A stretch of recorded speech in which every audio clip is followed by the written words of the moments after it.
Once upon a time, my lovely friend sent me this video. You're wondering, right? Now, there's a bunch of stupid ones, but there are two main ones. One of them is the shape of their snout, which is stupid because to me they look close enough, but to animal scientists, this slight difference is apparently more than enough to warrant a whole new animal being classified, right? And if you watch this clip, you will see the animal expert in the video mention the absolute worst reason ever to warrant the need to classify a completely new animal. Just have a watch, right? Yeah, well, thanks for bringing it here to the television show. If you look at the fourth tooth, yeah, get in there with your finger and show me. Yeah, no, I'm not going to do that. That fourth tooth I can't sticks tell. up. I need to see specifically which tooth. Sticks up from the bottom there. That's one really good way to tell alligators or crocodiles. The fourth tooth sticks out. Not the third, not the fifth, the fourth. What? You cannot be serious, man. That is not a reason to classify a new animal. It's very funny, but very, very triggering to the animal nerd within my heart. As a huge crocodilian fan, I can't help but notice the vast majority of people cannot seem to differentiate between these two very distinct animals. One thing I'd like to begin with stating is that animals are classified by lineage, not by superficial, visual or ecological similarities. Let me use hedgehogs and porcupines as an example. A hedgehog is a small insectivore found in parts of Europe, Asia and Africa, and were introduced to New Zealand. Related closely to shrews, they belong to the order Eulipotifla. Most notable members of this include all true shrews, all true moles, and moon rats. Whereas porcupines, a large rodent with detachable long quills, separated into New World porcupines that are part of the order Erythozontid, which are native to North America, ranging from Alaska down to northern Mexico, and northern South America. And Old World porcupines belonging to Hystricidae, I said it very wrong, which are native to Africa, southern Europe, including Italy, and vast regions of southern and southeast Asia. Not only are these hedgehogs and porcupines in no way related to each other, both having evolved quilled defense mechanisms separately, but New World and Old World porcupines aren't even closely related either. In fact, New World porcupines are closer to guinea pigs than anything else, and we as humans within the supraprimates branch of Mammalia are closer related to rodents, porcupines, than a hedgehog is. Now that you have more of an understanding of how animals are classified, not based on appearance or similarities, then we can discuss how crocodiles and alligators differ. Researchers from the Natural History Museum discovered that the first large group of modern crocodilians appeared up to 145 million years ago in what was then Europe. Before this, around 250 million years ago, ancestors of crocodiles can be tracked back to the order Pseudosuchia, my personal favourite, which branched off from the family that the dinosaurs and birds are a part of, Avimetatarseglia. Pseudosuchians existed as a very diverse group, including completely terrestrial crocodilians, horned crocodilians, and even hooved crocodilians. Over several great extinctions, this group was eroded into the crocodilomorphs, which are ancestors of all living crocodilians and their extinct counterparts, which are characterised as weight and prey semi-aquatic predators that we know today. Then, around 80 to 90 million years ago, crocodiles and alligators diverged from each other. The main distinction being crocodiles' ability to live in salt water, which allowed them to spread all over the world, whilst alligators were confined to the freshwater environment of Colombia, or Nuna, which was an ancient supercontinent combining parts of Asia, including China, and North America.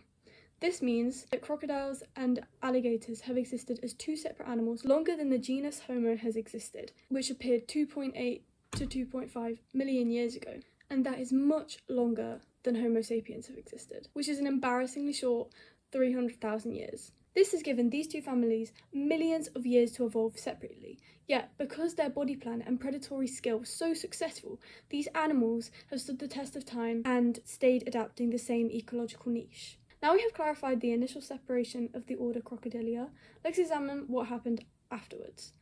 Around 53 to 65 million years ago, Alligatoridae split off again to the subfamily Caymaninae in North America, which has since evolved to be a subfamily made of 6 distinct species of caiman, including Melanosuchus, black caimans, and Paleosuchus, dwarf caimans. And around 55 million years ago, gharials emerged from the clade Longistrosis, which includes all true crocodiles, making up the 16 crocodile species and 2 gharial species that exist today. Now let's look at what you really want to know.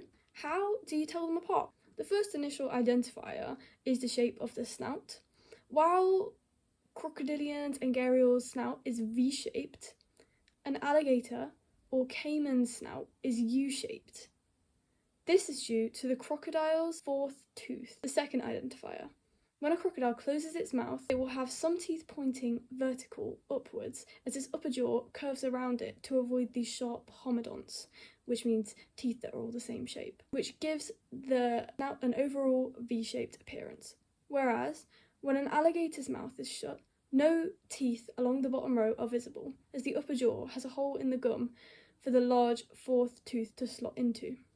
These species are also different geographically. While crocodiles span the globe, being found in North Central America and the Caribbean, South America, Africa, Asia, and Australia, alligators are only found south of the United States and China due to their inability to travel through salt water.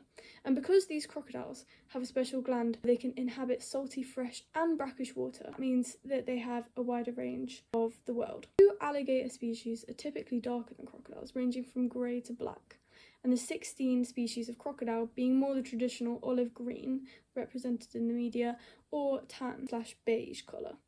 Also, behaviourally, alligators tend to be shyer and more reclusive of humans, particularly the Chinese alligator, which is known for being incredibly shy, and only attack humans when threatened or starved, most notably the American alligator. Conversely, many crocodiles can be aggressive in temperament depending on the species. The most aggressive are the Nile crocodile, saltwater crocodile, and the mugger crocodile.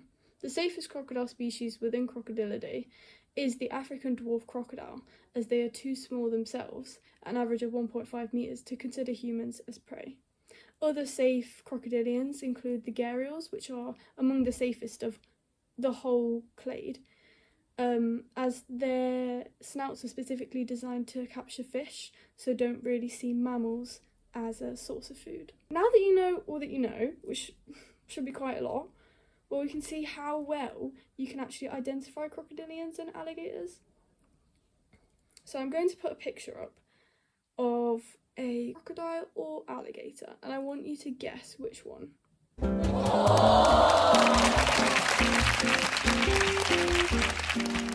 was a crocodile. Okay, number 2. This one was also a crocodile. Okay, next one.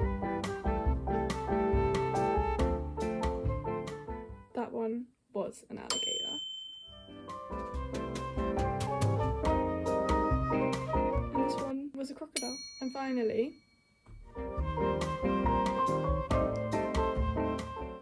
this one was an alligator. Thank you so much for watching. Have a great rest of your day. Be sure to like and subscribe, and I'll see you in the next one. Bye!